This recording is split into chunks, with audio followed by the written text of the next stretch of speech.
My husband and his sister went to a business dinner, leaving me with the new maid who supposedly spoke zero English. As soon as the car pulled away, she dropped the broom, looked me in the eye, and spoke in perfect English. "Ma'am, do not eat the soup they left in the fridge." What I discovered next made my blood ran cold. "I'm glad to have you here. Follow my story until the end and comment the city you're watching from, so I can see how far my story has reached." The grandfather clock in our foyer chimed 7 times as I watched Conrad adjust his tie in the hallway mirror. 35 years of marriage, and I still felt that familiar flutter when he dressed for important occasions. Tonight was no different. He looked distinguished in his navy suit, silver hair perfectly combed, the picture of success that had first attracted me all those years ago. "The reservation is at 8:30, he said without looking at me, his voice carrying that businesslike tone he'd adopted more frequently lately. "Bridget is already in the car." I nodded, smoothing down my silk blouse. These business dinners had become routine over the past few months. Conrad's import company was expanding, he'd explained, and his sister Bridget had become an invaluable partner. I rarely questioned the details anymore. Financial matters had always been Conrad's domain, and at 61, I'd grown comfortable letting him handle such complexities. Through the window, I could see Bridget's silhouette in the passenger seat of Conrad's Mercedes. Even from a distance, I could sense her impatience in the way she checked her watch. My sister-in-law had never been particularly warm toward me, but lately, her cold efficiency felt more pronounced. She spoke to me in clipped sentences, always seeming to calculate something behind her pale blue eyes. "Don't wait up," Conrad added, slipping his phone into his jacket pocket. "These discussions tend to run late." "Of course." The words came automatically. I'd been saying them for months now, these mysterious business dinners that excluded me entirely. Part of me wondered why I was never invited, but asking felt petty. Conrad worked so hard to provide for us, to maintain the beautiful life we'd built in our Magnolia Drive mansion. The front door closed with a soft click, followed by the purr of the Mercedes engine fading into the distance. Suddenly, our sprawling home felt enormous and empty. The tick-tock of the grandfather clock seemed louder now, echoing through rooms filled with antique furniture and family photographs spanning decades of what I'd believed was a happy marriage. I made my way to the kitchen, thinking I might prepare some tea before settling in with a book. The Italian marble countertops gleamed under the pendant lights, and everything was in its proper place, exactly how our housekeeper Jessa had left it before retiring to her quarters above the garage. Jessa had been with us for only 2 months, but she'd proven invaluable. A quiet woman in her 40s with kind dark eyes and calloused hands that spoke of hard work. She'd come highly recommended by an agency Bridget had suggested. Her English was practically non-existent, or so we'd believed, but she communicated through gestures, and her work spoke volumes. The house had never been cleaner. Meals appeared as if by magic, and she moved through our home like a gentle ghost, never intrusive, always helpful. I was reaching for the kettle when I heard footsteps in the hallway. Jessa appeared in the kitchen doorway, still wearing her simple gray uniform, her dark hair pulled back in its usual neat bun. She carried a dust cloth, though I noticed she wasn't actually cleaning anything. "Buenas noches, señora," she said softly, then paused, glancing toward the front windows where the driveway lay empty. I smiled at her. "Good evening, Jessa. You can rest now. They've gone to their dinner." She nodded, but instead of leaving, she remained in the doorway, shifting her weight from foot to foot. Something in her posture seemed different tonight, less submissive, more alert. Her eyes kept darting to the windows, as if ensuring we were truly alone. Then she did something that made my blood turn cold. She set down her dust cloth on the kitchen island, looked directly into my eyes, and spoke in perfect, unaccented English. "Ma'am, do not eat the soup they left in the refrigerator." The kettle slipped from my hands, clattering against the marble countertop. I stared at her, my mind struggling to process what had just happened. The quiet, non-English speaking housekeeper I'd known for 2 months had just delivered a warning in flawless American English. What did you just say? My voice came out as barely a whisper. Jessa stepped closer, her expression serious but not unkind. Mrs. Whitmore, I need you to listen to me carefully. My name is Jessa Martinez, and I speak English perfectly. I've been pretending not to understand for the past 2 months because I was hired to spy on you. The room seemed to tilt. I gripped the edge of the counter to steady myself, my heart hammering against my ribs. Spy on me? I don't understand. Your sister-in-law, Bridget, hired me through an agency. But not the kind of agency you think. Jessa's voice was calm but urgent. She paid me $800 a week to report everything you did, everything you said, every detail of your daily routine. She wanted to know about your habits, your health, your mental state. I felt the blood drain from my face. That's impossible. Bridget recommended you, yes, but she wouldn't. She's family. Ma'am, please sit down. Jessa gestured to one of the bar stools at the kitchen island. What I'm about to tell you is going to be difficult to hear. I remained standing, my legs feeling unsteady, but my spine straight. 35 years of being Conrad's wife had taught me to face difficult news with dignity, even when my world was crumbling. Tell me. Jessa took a deep breath.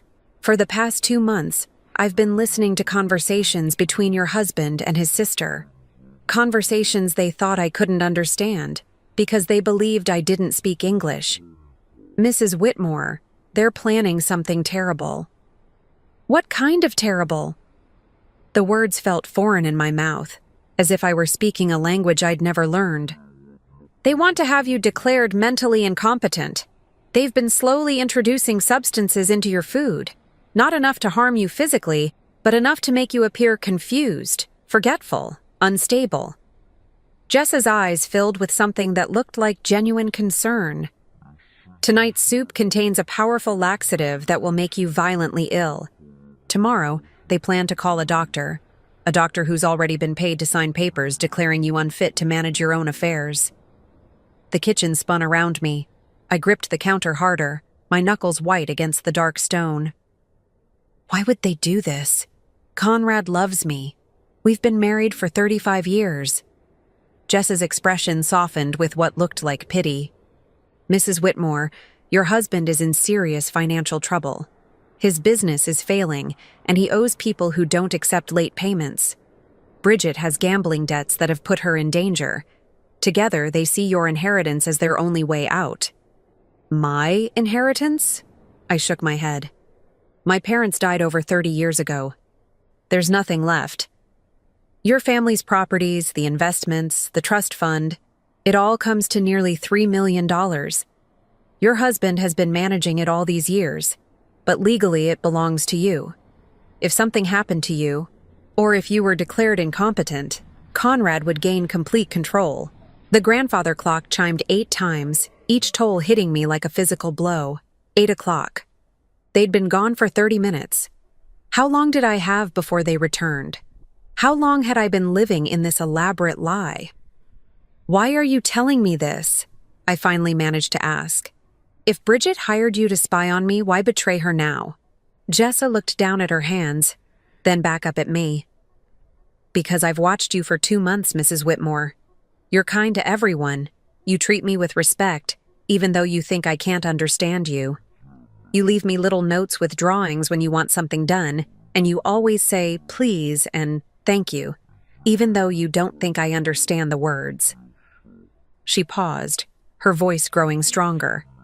But more than that, I've seen how they treat you, the way your husband dismisses your opinions, how your sister-in-law rolls her eyes when you speak, the way they've slowly isolated you from friends, convinced you that you're not capable of understanding complicated matters.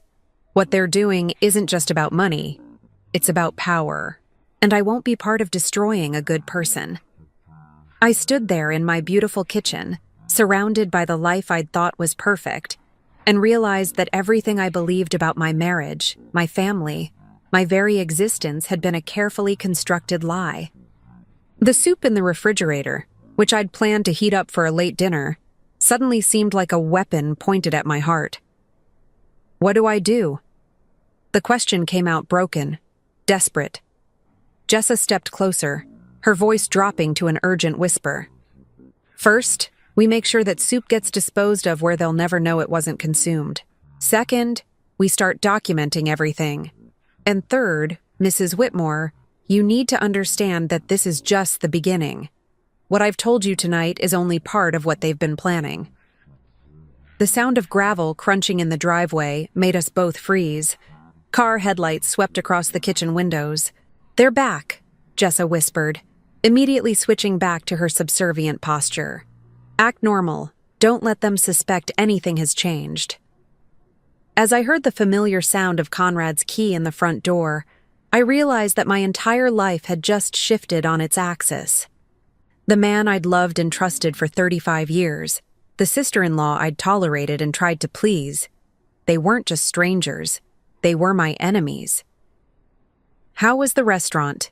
I asked Conrad as he hung his coat in the hallway closet, my voice surprisingly steady considering my hands were trembling beneath the kitchen island where he couldn't see them. Fine, he replied without elaboration, loosening his tie. Productive meeting. You should get some rest, Antoinette. You look tired. Bridget swept past him into the living room, her heels clicking against the marble floor. Long day tomorrow, she added over her shoulder. Conrad mentioned you might want to see Dr. Harrison about those memory issues we discussed. Memory issues? My heart skipped a beat. I hadn't mentioned any memory problems to either of them. I'm feeling fine, actually. Of course you are, dear. Conrad's tone was patronizing in a way I'd never noticed before, or perhaps I'd simply accepted it as normal. But prevention is better than cure, don't you think? They exchanged a look that lasted just a fraction too long. In the past, I would have dismissed it as sibling communication. Now, it felt loaded with meaning I was only beginning to understand. I think I'll have some of that mushroom soup before bed, Conrad said, heading toward the kitchen. Long day tomorrow, and I need something settling for my stomach. Actually, I said quickly, I finished it earlier. I was hungrier than I thought. Another look passed between them, this one sharper. Bridget's perfectly manicured eyebrows drew together in the faintest frown. All of it? Conrad asked. There was nearly a full container. I heated it twice. You know how I am when I'm nervous about being alone. I forced a laugh that sounded hollow even to my ears. I suppose I'll feel it tomorrow. Conrad's expression relaxed into what I now recognized as satisfaction. Well, make sure you stay hydrated. Food poisoning can be quite dehydrating. Food poisoning. The casual way he said it made my stomach turn. They were expecting me to be violently ill tomorrow, had probably already scheduled the doctor's visit around my anticipated suffering. I think I'll turn in now, I said, moving toward the stairs. Good night. Good night, dear, Conrad called after me, his voice warm with what I now understood was anticipation. I made it to my bedroom and closed the door before my legs gave out. I sank onto the edge of my bed, still wearing the silk blouse and pearls I'd put on hours ago when my biggest concern was whether Conrad would notice I'd had my hair done. Now those worries seemed laughably trivial compared to the realization that my husband and sister-in-law were actively plotting against me. A soft knock on my door made me freeze. Mrs. Whitmore? Jessa's voice, back to the hesitant, accented English she'd perfected. I brought fresh towels. Come in. Jessa entered with an armload of towels that were clearly just a prop. She moved to my ensuite bathroom, and I heard the soft sound of linens being arranged. When she emerged, she gestured toward the bathroom and mouthed silently, "Talk in there. Water running." I followed her into the marble-lined space that had always been my sanctuary. Jessa turned on the taps in both the sink and the large soaking tub, creating enough white noise to mask our conversation. "They bought it," she whispered, "about the soup. But now we have a bigger problem. I heard them talking after they came back." "What did they say?" "They've moved up their timeline. Dr. Harrison, The doctor they've bribed, he's coming here tomorrow afternoon. They're going to tell him you've been acting erratically, forgetting things, having episodes. When he examines you and you're not sick from the soup they expected, they'll claim you're having a lucid interval but that your condition is degenerative. I gripped the edge of the marble sink. Can they really do that? Have me declared incompetent based on one doctor's opinion? With the right documentation, yes. And Mrs. Whitmore, they have documentation. Bridget has been forging medical records for months. She has a friend who works at a medical records company, someone with gambling debts who needed money. They've created an entire fictional medical history for you. The beautiful bathroom suddenly felt like a cage. The mirrors reflected my pale face from multiple angles, showing me a woman who looked every one of her 61 years and more. Had I really been so blind to what was happening around me? There's something else, Jessa continued, her voice dropping even lower. About why Bridget hired me specifically. What do you mean? I wasn't chosen at random from an agency. Bridget sought me out because of my background. Before I became a housekeeper, I worked for a private investigation firm. I know how to install surveillance equipment, how to copy documents, how to gather evidence without being detected. My knees went weak. Surveillance equipment? In my own home? Small cameras in the common areas, listening devices in your bedroom and study. They've been recording you for weeks, waiting for moments they could take out of context to use against you. A stumble when you got up too fast becomes evidence of neurological problems. Forgetting where you put your reading glasses becomes proof of memory loss. The violation felt worse than anything I'd experienced. Not just the loss of privacy, but the calculating cruelty of it. They'd been watching me like a specimen, cataloging my human moments to use as weapons. But if you know how to do these things, I said slowly, does that mean you can undo them? Yes. And more than that, Mrs. Whitmore, I can turn their own system against them. They hired someone with the skills to destroy you, but those same skills can save you. Hope flickered in my chest for the first time since this nightmare began. What do you mean? Jessa pulled a small device from her pocket, something that looked like a phone charger but felt different when she placed it in my palm. This is a recording device, military grade, undetectable. While they've been recording you, I've been recording them. Every conversation, every phone call, every moment when they thought they were safe. You've been recording everything? For 6 weeks now. I have Bridget admitting to forging medical records, Conrad discussing how to access your bank accounts, both of them planning exactly how to have you institutionalized. I have phone calls with the corrupt doctor, conversations with the medical records forger, even arguments about how to split your inheritance once they have control. The water continued running, a steady white noise that felt like the only stable thing in my shifting world. Why didn't you tell me sooner? Because I needed enough evidence to be absolutely certain we could stop them completely. 1 or 2 recordings could be dismissed or explained away. But what I have now... Jessa's eyes hardened with determination. What I have now will destroy them. What do they think you're reporting to Bridget? Exactly what they want to hear. That you're declining rapidly, becoming confused and forgetful. That you've been talking to yourself, leaving tasks half-finished, showing signs of paranoia and disorientation. I've been feeding them a fictional narrative about your mental deterioration while documenting their real conspiracy. I stared at this woman I'd thought I knew, realizing she'd been protecting me while I remained completely unaware of the danger. Jessa, I have to ask, what's your real motivation in all this? Why risk so much for someone you barely know? She was quiet for a long moment, the sound of running water filling the space between us. When she spoke, her voice carried a pain I hadn't heard before. Because 15 years ago, my mother went through exactly what they're planning for you. My stepfather and his daughter had her declared incompetent and institutionalized.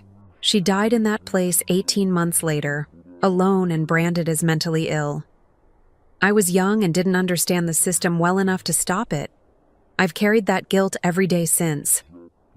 The water blurred as tears filled my eyes. I'm so sorry. When Bridget approached me with this job, describing their plan, it was like watching my worst nightmare play out again. But this time, I have the skills and knowledge to fight back. This time, I can save someone. What happens next? Jessa turned off the taps, and the sudden silence felt profound. Tomorrow, when Dr. Harrison comes, you're going to give the performance of your life. You're going to appear exactly as confused and unstable as they claim you are. And while they think they're winning, we're going to spring our own trap. What kind of trap? The kind that will expose not just Conrad and Bridget, but the corrupt doctor and the medical records forger. A trap that will ensure they face serious criminal charges and can never hurt you or anyone else again. As we prepared to leave the bathroom, Jessa caught my arm gently. Mrs. Whitmore, I need you to understand something. What we're about to do will change everything. Your marriage, your family relationships, probably your entire life. Are you prepared for that?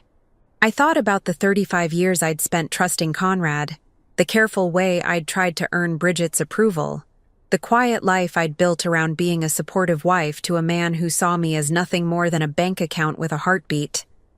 My life has already changed, I said quietly. Now I'm just going to take control of it.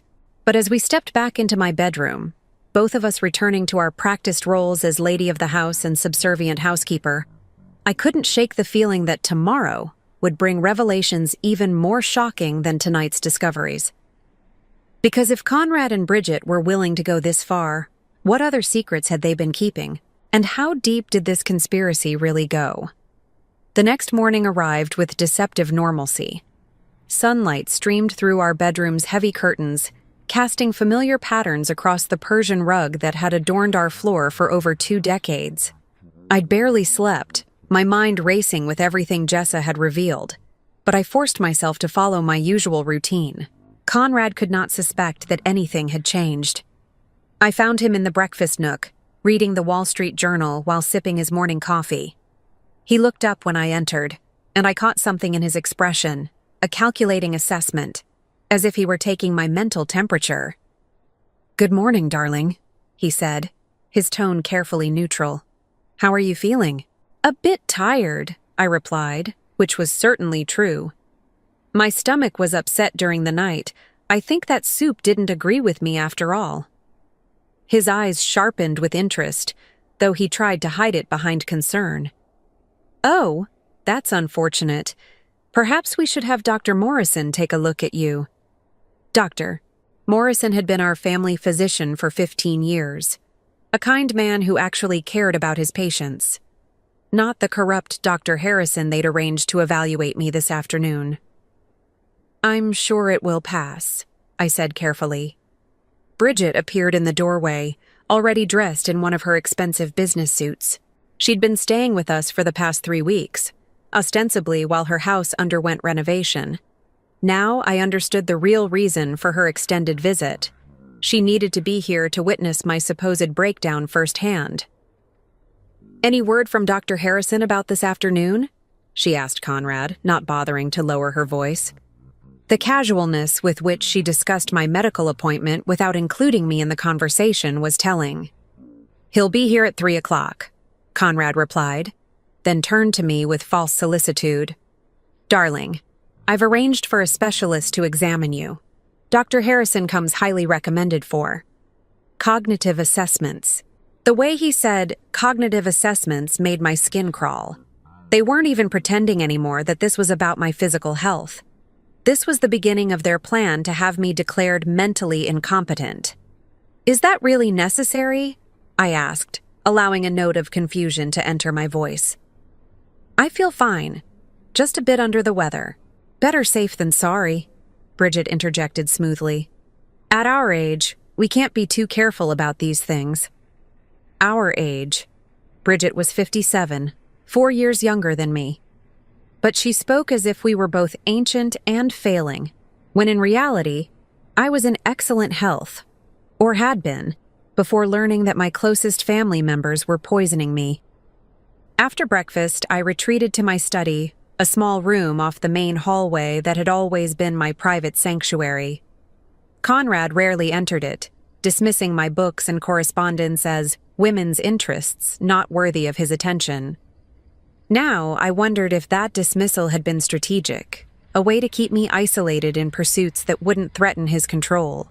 I was pretending to read when Jessa knocked softly and entered with her cleaning supplies. To anyone watching, she was simply dusting the bookshelves, but when she spoke, her voice was barely audible. "I accessed their email accounts last night," she whispered without looking at me, her hands moving efficiently across the mahogany shelves. "What I found is worse than we thought." My heart clenched. How could it be worse? They've already selected a facility, Bridgewood Manor, about 2 hours north of here. It's a private psychiatric hospital that specializes in difficult cases, wealthy families who want problematic relatives to disappear quietly. The book trembled in my hands. Disappear? Mrs. Whitmore, patients admitted to Bridgewood under those circumstances rarely leave. The care is minimal, the oversight is non-existent, and the staff is paid well to look the other way. Conrad has already wired a deposit of $50,000 to secure your placement. $50,000. He'd spent more on my potential imprisonment than most people earned in a year, and he'd done it with money that was technically mine. The cruel irony wasn't lost on me. "There's more," Jessa continued, her voice growing even quieter. "I found correspondence with a lawyer about updating your will. Once you're declared incompetent, Conrad will have power of attorney. The first thing he plans to do is change your will to leave everything to him, with provisions for Bridget." I set the book down carefully, afraid I might snap it in half. "What about the recordings you've been making? Can we stop this?" "Yes, but we need them to incriminate themselves completely. Right now, we have conspiracy, fraud, and attempted abuse of an elderly person. But I want to catch them in the act of medical fraud and bribery. When Dr. Harrison arrives, I need you to do exactly as I say." "What do you want me to do?" Jessa moved to dust the lamp near my chair, bringing her closer so she could speak directly into my ear. "When he examines you, you're going to appear exactly as confused and disoriented as they claim you are. But you're also going to say specific things that will prove you're being coerced."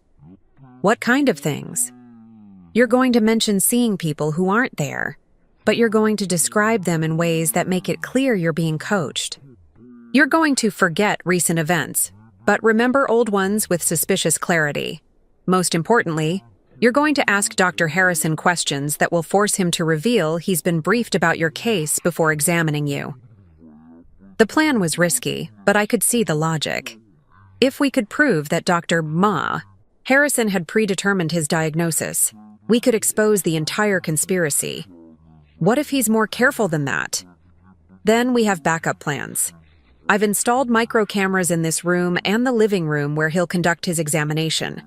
Everything will be recorded. And Mrs. Whitmore. She paused in her dusting, meeting my eyes for just a moment. "I've also contacted a real doctor, Dr. Sarah Chen, a neurologist who owes me a favor. She's agreed to conduct an independent evaluation of you tomorrow, assuming we can prevent today's planned abduction." Abduction. The word hit me like a physical blow.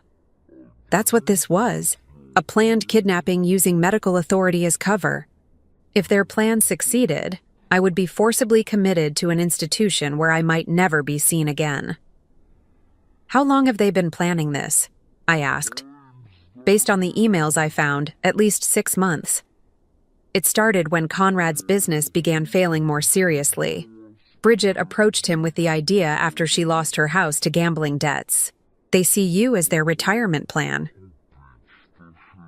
The door to my study opened suddenly, making us both freeze. Conrad appeared in the doorway, his expression pleasant, but his eyes watchful. "Everything all right in here?" he asked. I thought I heard voices. "Just reading aloud to myself," I said, forcing a smile. "You know how I sometimes do that when I'm trying to concentrate." He nodded, but his gaze lingered on Jessa, who had immediately resumed her dusting with the practiced efficiency of someone who'd perfected the art of invisibility. "Dr. Harrison will be here in a few hours," Conrad said. "Why don't you rest before then? I want you to be at your best for the examination." "At my best," meaning at my most confused and vulnerable. "Of course, dear." After Conrad left, Jessa and I remained silent for several minutes, both of us acutely aware of how close we'd come to discovery. When she finally spoke, her voice carried a new urgency. "Mrs. Whitmore, there's something else you need to know about the timing of all this." "What do you mean?" "Your family's trust fund, the one your parents established, it has a specific provision. If you're declared mentally incompetent, the funds remain in trust but can be managed by your legal guardian. But if you die while competent, everything goes to Conrad as your husband. If you die after being declared incompetent, the money reverts to distant relatives your parents named as backup beneficiaries." The implications made me feel sick. So they need me alive but incapacitated. For now. But Mrs. Whitmore, institutions like Bridgewood, accidents happen. Patients with dementia wander off, have falls, develop sudden medical complications. Once you're committed, your life expectancy becomes negotiable. I gripped the arms of my chair, the reality of my situation finally hitting me completely.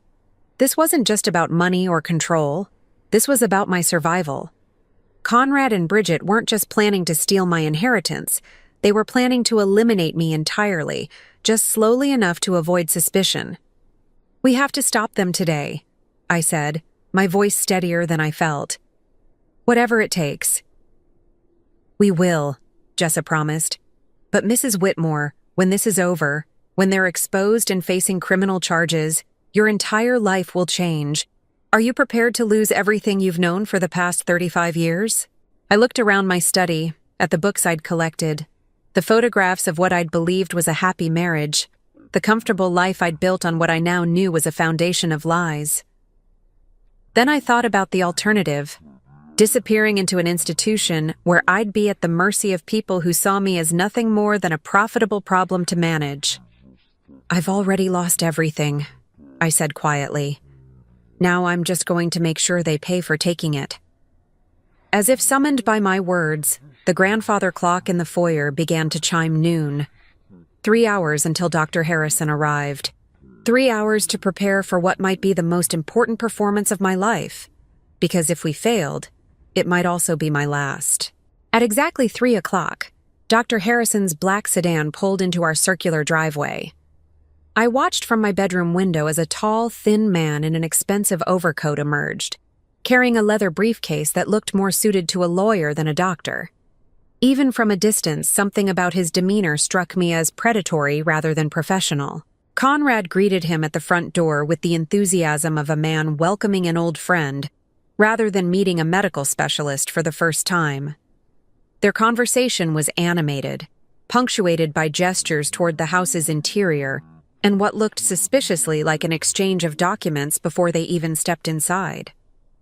I made my way downstairs slowly, deliberately appearing more frail than I felt.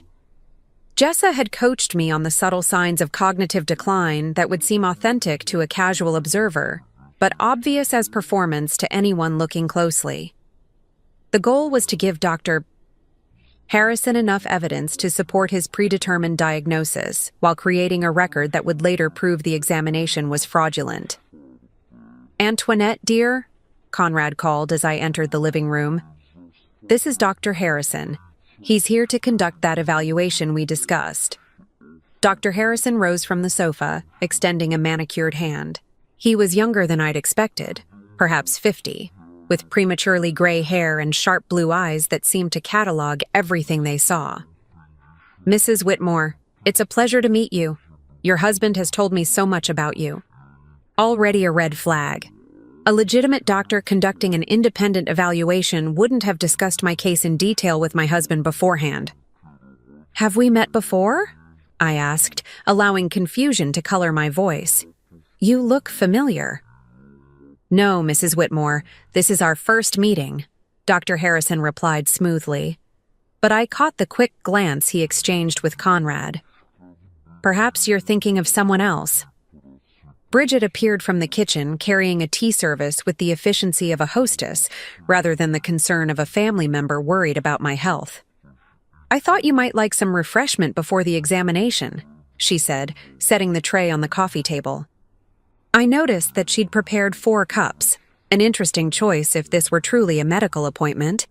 It suggested that both she and Conrad planned to be present throughout the evaluation, which would be highly unusual for a legitimate psychiatric assessment. Mrs. Whitmore, Dr. Harrison began, pulling out a tablet and stylus. I'd like to start with some simple questions to assess your current cognitive function. Are you comfortable with your husband and sister-in-law present, or would you prefer privacy? Oh, I don't mind, I said, though internally I was pleased that he'd essentially admitted to conducting an improper examination. They've been so worried about me lately. I'm sure they want to hear what you have to say. For the next 20 minutes, Dr. Harrison led me through what appeared to be a standard cognitive assessment.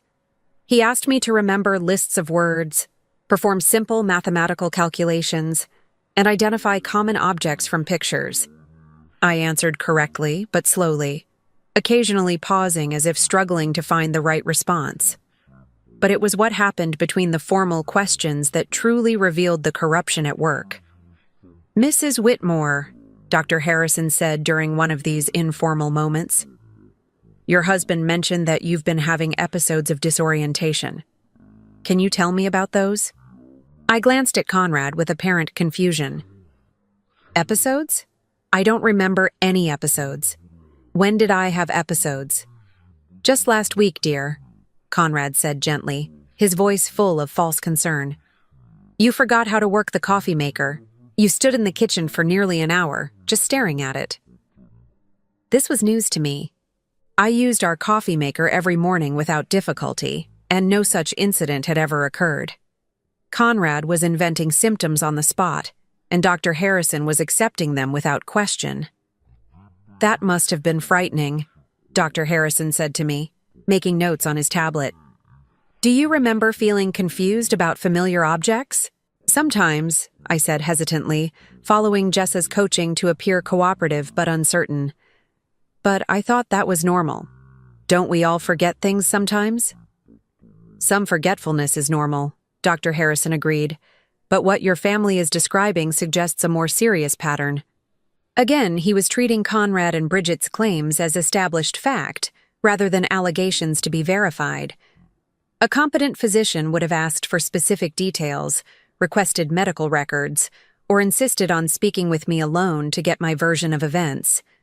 Doctor, I said, seizing an opportunity Jessa had prepared me for.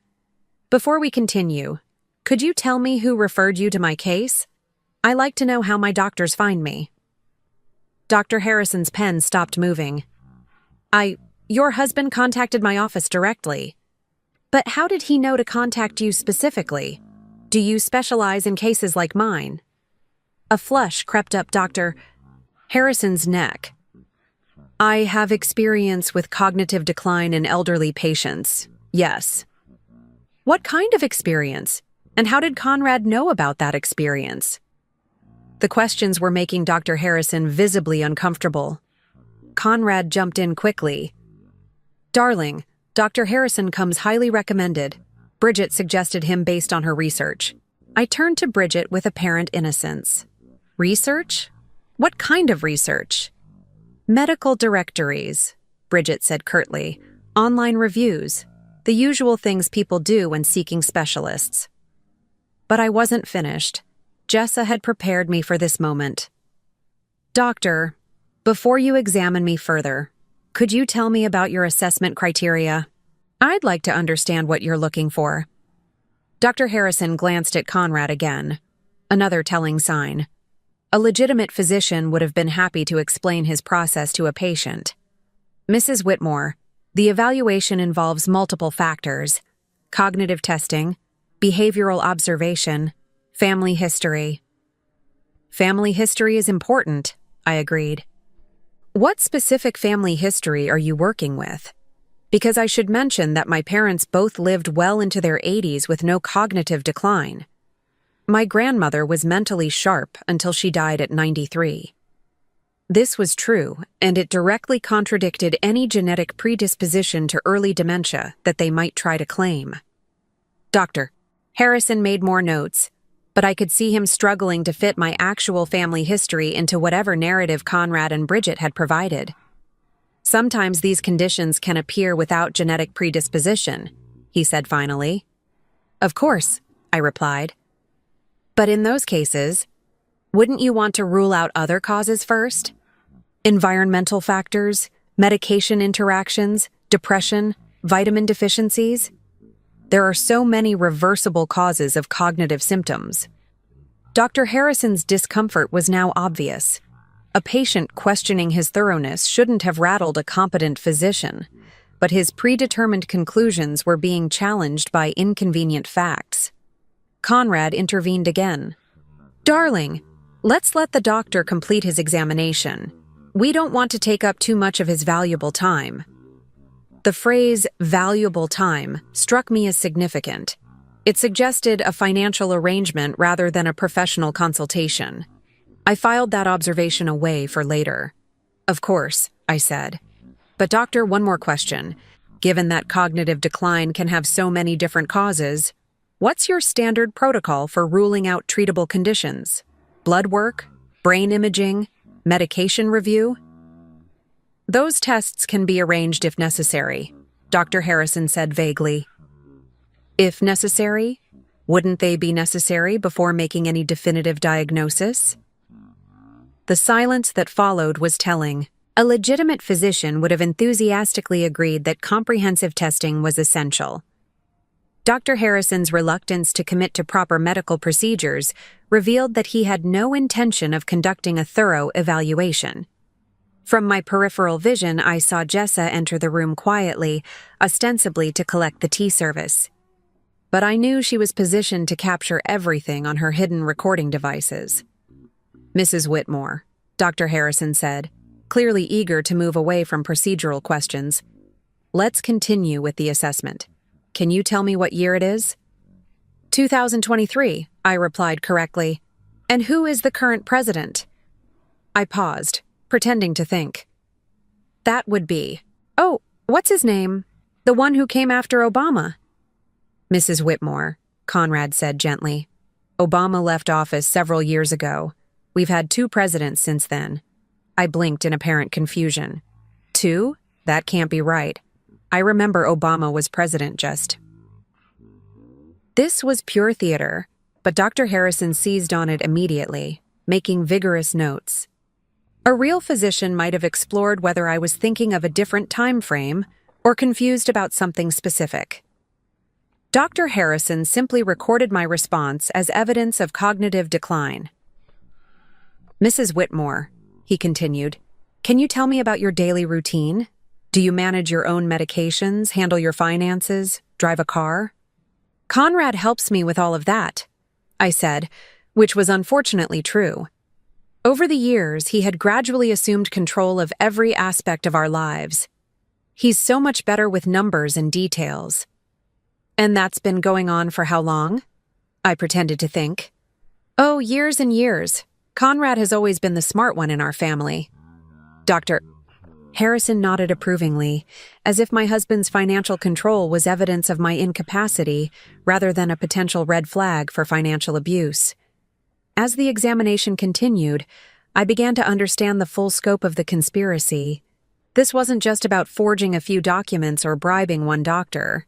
They had created an entire false narrative about my mental state, complete with fabricated incidents, misrepresented family dynamics, and a predetermined conclusion that would justify my immediate institutionalization. But they had made one critical error. They had underestimated both my intelligence and my determination to survive. As Dr.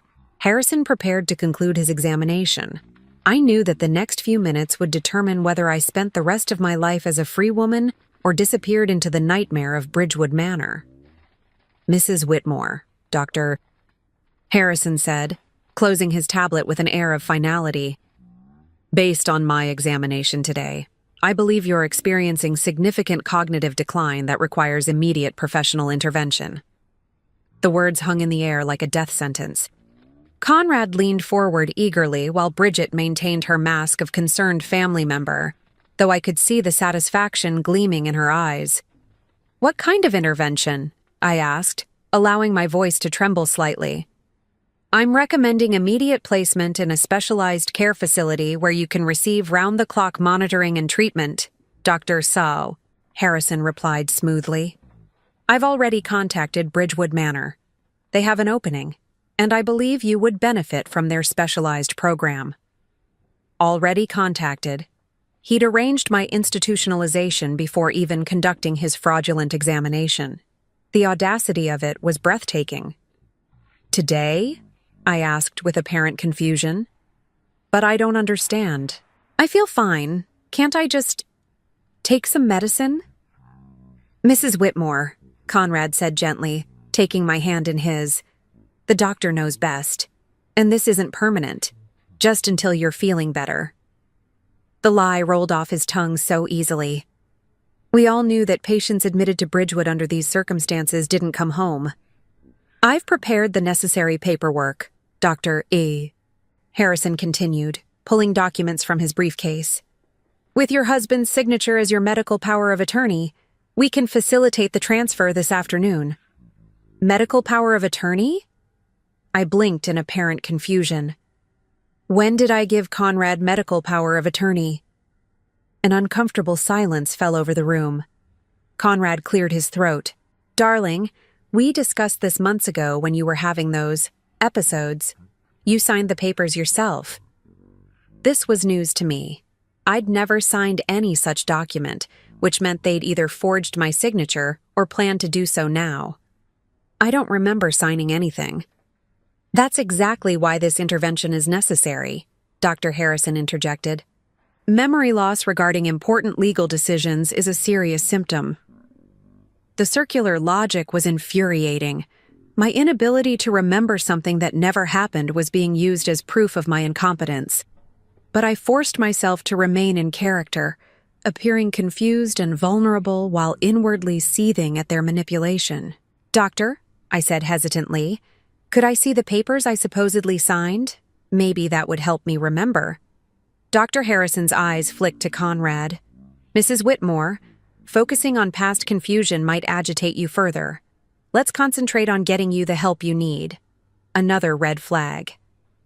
A legitimate physician would have been happy to review previous medical decisions with a patient. His refusal to show me the power of attorney documents suggested they either didn't exist or contained forged signatures. "But I'd really like to see them," I pressed gently. "It might help me understand what's happening." "Antoinette," Bridget said firmly, "you're getting upset over nothing. The important thing is getting you proper care." "Am I getting upset?" I turned to her with apparent surprise. "I don't feel upset. I just want to understand." This simple statement seemed to unnerve all three of them. In their narrative, I should have been agitated, confused, possibly even combative. My calm rationality didn't fit their script of a woman in cognitive decline. "Perhaps," Dr. Harrison said, clearly eager to move the process along, "we should proceed with the arrangements. The sooner Mrs. Whitmore receives proper care, the better." "Actually," a new voice said from the doorway, "I think Mrs. Whitmore should have a chance to review any documents before signing them." We all turned to see Jessa standing in the entrance to the living room, no longer carrying cleaning supplies or maintaining her submissive posture. She stood straight and confident, her entire demeanor transformed. "Excuse me," Conrad said sharply, "but this is a private family matter. Please return to your duties." "I'm afraid I can't do that, Mr. Whitmore," Jessa replied calmly, walking into the room. "You see, I've been recording this entire conversation, along with every other conversation you've had in this house for the past 2 months." The silence that followed was deafening. Dr. Harrison's face went pale. Conrad's mouth fell open, and Bridget actually took a step backward as if she'd been physically struck. "What are you talking about?" Conrad demanded, recovering his voice. You don't even speak English properly." Jessa smiled, and it wasn't the submissive expression they were accustomed to seeing. "I speak English perfectly, Mr. Whitmore. I also have degrees in criminal justice and forensic accounting. My name is Jessica Martinez, and I'm a licensed private investigator." She reached into her pocket and pulled out her phone, tapping the screen. Suddenly, Conrad's voice filled the room. "The sooner we get her declared incompetent, the sooner we can access the trust fund. $3 million, Bridget. That's enough to solve both our problems." Conrad lunged for the phone, but Jessa stepped smoothly away. "That's just one of dozens of recordings I have, Mr. Whitmore. Would you like to hear the one where you discuss bribing Dr. Harrison? Or perhaps the conversation where you and your sister plan to split Mrs. Whitmore's inheritance after she's conveniently died from complications at Bridgewood?" Dr. Harrison was already moving toward the door, but Jessa's next words stopped him cold. "Dr. Marcus Harrison, license number 479862. You're not going anywhere until the police arrive." "Police?" Bridget shrieked. "You can't call the police!" "This is a private matter. Conspiracy to commit fraud, elder abuse, forgery of medical documents, and attempted kidnapping are hardly private matters," Jessa replied. "Oh, and Dr. Harrison? I should mention that I've already forwarded copies of all my recordings to the state medical board. Your license to practice medicine will be revoked by the end of the week." Dr. Harrison's face had gone from pale to gray. This is entrapment. You can't use recordings made without consent." "Actually, I can," Jessa cut him off. "California is a one-party consent state, and Mrs. Whitmore gave me permission to record conversations in her own home. Everything I've captured is perfectly admissible in court." I stood up slowly, shedding the last vestiges of my confused, vulnerable act. "Surprise," I said to Conrad and Bridget, my voice steady and clear. "I've been recording you too." I reached into my blouse and pulled out the small recording device Jessa had given me. Every conversation, every medical consultation, every moment when you thought you were safe to plan my destruction, it's all here. Conrad's face cycled through several emotions: shock, rage, fear, and finally, something that looked like grudging respect. "You knew," he said quietly. "All along, you knew." "I knew you were stealing from me," I replied. "I knew you were lying to me. I knew you'd been poisoning me with sedatives disguised as vitamins. But I didn't know you were planning to have me murdered in a psychiatric facility until yesterday." "Murdered?" Bridget laughed shrilly. "Don't be dramatic, Antoinette. We were trying to get you help." "Help?" I turned to face her fully. "Bridget, I have recordings of you discussing how long it typically takes for patients to die at Bridgewood Manor. You researched the average life expectancy and calculated how long you'd have to wait for my death to appear natural." The look of pure hatred that crossed her face was more honest than any expression I'd seen from her in years. "You have no idea what you've done," Conrad said, his voice low and dangerous. "You think you can just destroy our family? Ruin our lives?" "Our family?" I laughed, and there was no humor in it. "Conrad, you stopped being my family the moment you decided I was worth more dead than alive. You're criminals, and criminals face consequences." The sound of sirens in the distance made Dr. Harrison bolt for the door, but Jessa was ready for him. She stepped into his path, and when he tried to push past her, she grabbed his wrist and twisted it behind his back with professional efficiency. "I told you," she said calmly as he writhed in her grip. "You're not going anywhere." 3 police cars pulled into our driveway, followed by an ambulance and what looked like a detective's unmarked sedan. Through the front windows, I could see officers approaching the house with purposeful strides. "Mrs. Whitmore," the lead officer said as Jessa opened the door. "I'm Detective Rodriguez. We received a report of elder abuse and medical fraud in progress." "That would be correct," I replied, my voice remarkably steady for someone whose entire life had just been turned upside down. I believe you'll want to speak with Dr. Harrison first. He's been attempting to have me falsely committed to a psychiatric facility."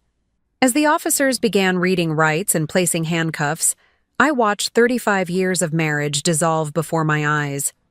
Conrad kept looking at me as if he couldn't quite believe I'd outsmarted him. Bridget was crying, not from remorse, but from fury at being caught. "This isn't over," Conrad said as the officers led him toward the door. "You'll regret this, Antoinette. Without me, you have nothing." I met his eyes one last time. "Conrad, I have something you never understood the value of. I have my dignity, I have my freedom, and now I have justice." As the police cars disappeared down Magnolia Drive with my husband, sister-in-law, and the corrupt doctor in custody, I stood in my foyer next to the woman who had saved my life. The grandfather clock chimed 5 times, marking the end of one chapter of my existence and the beginning of another. "What happens now?" I asked Jessa. "Now," she said, her professional demeanor softening into something that looked like genuine friendship. "You get to decide who Antoinette Whitmore really is when she's free to make her own choices." 6 months later, I stood in the same living room where Dr. Harrison had tried to destroy my life. But everything had changed. The heavy velvet curtains that Conrad had insisted on were gone, replaced by airy white linens that let the California sunshine flood every corner. The oppressive antique furniture had been donated to charity, replaced by comfortable pieces I'd chosen myself. The first furniture purchases I'd made in over 3 decades. The transformation of my home mirrored the transformation of my life. "Mrs. Whitmore," my lawyer, Sarah Chen, said as she set down her briefcase on the glass coffee table I'd selected specifically because it was nothing like the heavy mahogany Conrad preferred. "I have the final sentencing reports." I settled into my new favorite armchair, a soft blue piece that faced the windows instead of the television Conrad had always controlled. Jessa, or Jessica as I now called her, sat nearby, no longer my employee but my business partner and closest friend. "Conrad received 15 years for fraud, conspiracy, and attempted murder," Sarah continued.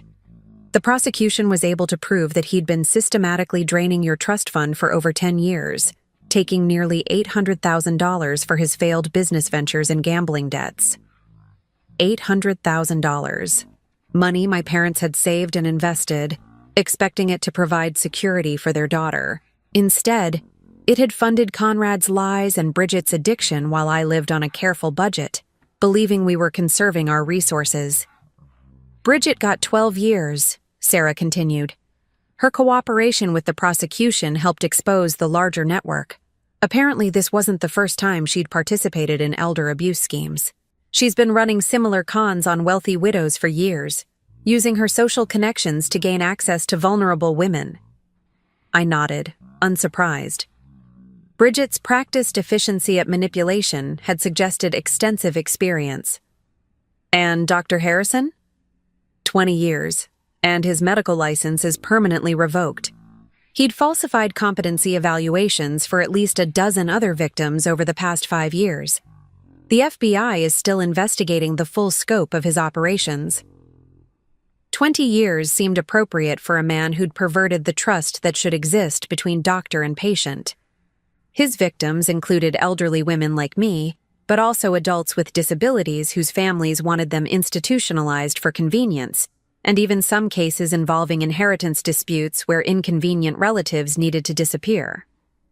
"The civil settlements are finalized as well," Sarah added, pulling out another set of documents. "Between Conrad's hidden assets, Bridget's insurance policies, and the malpractice claims against Dr. Harrison's practice, you'll recover approximately $1.2 million beyond your original inheritance. $1,200,000. Compensation for the years of abuse, manipulation, and attempted murder." It felt surreal to put a monetary value on betrayal, but the money would serve a better purpose than justice. It would fund the future I was finally free to choose. "There's one more thing," Sarah said, her expression growing serious. "Conrad's attorney contacted me yesterday. He wants to arrange a meeting." "Absolutely not," Jessica said immediately. Mrs. Whitmore doesn't need to subject herself to more manipulation. I considered this for a moment. 6 months ago, the thought of facing Conrad would have terrified me. Now it simply felt unnecessary. What could he possibly want? According to his attorney, he wants to apologize. He claims prison has given him perspective on what he did to you. I laughed, a sound that still surprised me with its freedom. Conrad doesn't apologize. He strategizes. He's probably hoping for a reduced sentence or early parole. Tell his attorney that Antoinette Whitmore is too busy living her life to waste time on his regrets. Sarah made notes, smiling at my response. Over the past months, she'd watched me evolve from a victim into someone who refused to be diminished by anyone else's expectations. After Sarah left, Jessica and I sat in comfortable silence, watching the afternoon light play across our transformed space. The woman who'd saved my life had become so much more than I'd ever imagined possible. "I have news," Jessica said finally, pulling out her own set of documents. The Martinez Whitmore Investigative Agency officially received its license yesterday. Our business, a private investigation firm specializing in elder abuse and financial fraud, was finally official. Jessica's expertise combined with my intimate understanding of how these predators operated would help protect other vulnerable people from what I'd experienced. "Our first case?" I asked. "A 73-year-old woman in San Francisco. Her son and daughter-in-law are slowly isolating her and taking control of her finances. The pattern is identical to what Conrad and Bridget did to you." The familiar anger flickered in my chest, but it was no longer helpless rage. It was fuel for action. "When do we start?" "Tomorrow, if you're ready." I looked around my bright, airy living room, at the photographs of my parents that I'd retrieved from storage and displayed prominently for the first time in decades. I thought about the woman I'd been 6 months ago, confused, isolated, slowly being poisoned by the people who claimed to love me. Then I thought about the woman I'd become, clear-minded, purposeful, and determined to protect others from similar fates. "I'm ready," I said. That evening, I prepared dinner in my kitchen, a simple meal that I chose, cooked, and seasoned to my own taste. No hidden sedatives, no mysterious stomach ailments afterward, just food that nourished rather than controlled. As I set the table for one, I reflected on how much my definition of independence had changed. 6 months ago, I would have seen eating alone as evidence of failure, proof that I'd driven away the people who mattered.